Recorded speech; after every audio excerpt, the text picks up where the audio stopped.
bukan agak ya, banget ya Allah. hidupnya dulu susah banget kali. Wis Nasib sebatang kara Mas, makanya aku lah depresi di rumah udah nggak punya siapa-siapa makanya aku bingung. ya ngapain, nggak usah bingung, nggak punya siapa-siapa, makanya cari bojo di sini. Wis gak perlu panjang lebar, Udah Kak. nanti ceritanya Oke. akan tambah panjang kalau ngomongin masalah itu, karena Oke, saya tahu bagus. sampean pasti akan arahnya ke situ-situ. Wis gak usah Jam dibahas piro nanti. Mas? Custi jam piro? Ya Jadi, nanti kalau Selasa, datang. nanti Selasa saya jam 12 ke rumah sakit. Kalau makan di Jungwan sore, pokoknya ya itu Kita konsultasi. ketemu di mana gitu. Takutnya saat nomor sampai susah loh dihubungi tadi aja berapa kali. Enggak, soalnya HP ini kan di rumah, nanti tak kasih nomor saya yang private.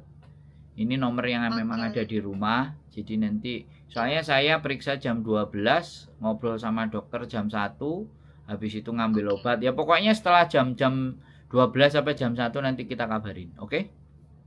Oke, terima kasih banyak loh Mas. Oke, ya sehat selalu. Yuk, yuk. Siap, siap. Yuk, Waalaikumsalam warahmatullahi wabarakatuh. Ya. Hidup di luar, teman-teman.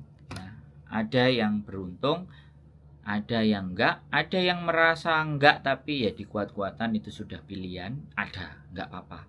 Dan saya tidak judgement apa yang akan mereka pilih dalam kehidupan, karena kita tidak tahu latar belakang mereka kenapa memutuskan hal itu. Kita hormati saja.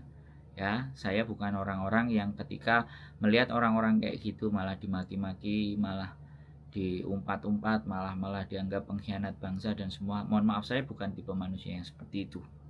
Karena mereka memutuskan untuk seperti itu punya alasan tersendiri. Kita tinggal hargai dan hormati keputusan mereka. Toh pun ketika kalian juga ditanya, solusinya apa?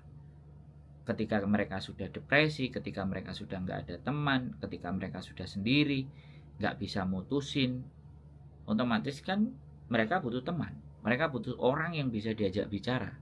Dan kita, kalian ada di mana? Walaupun kita tidak bertanggung jawab atas hidup mereka, tapi setidaknya tidak memaki-maki, tidak memarah-marahin, ya, tetapi cukup kita memberikan himbauan dan melarang keras dan tidak setuju ketika mereka memutuskan overstay dan paper.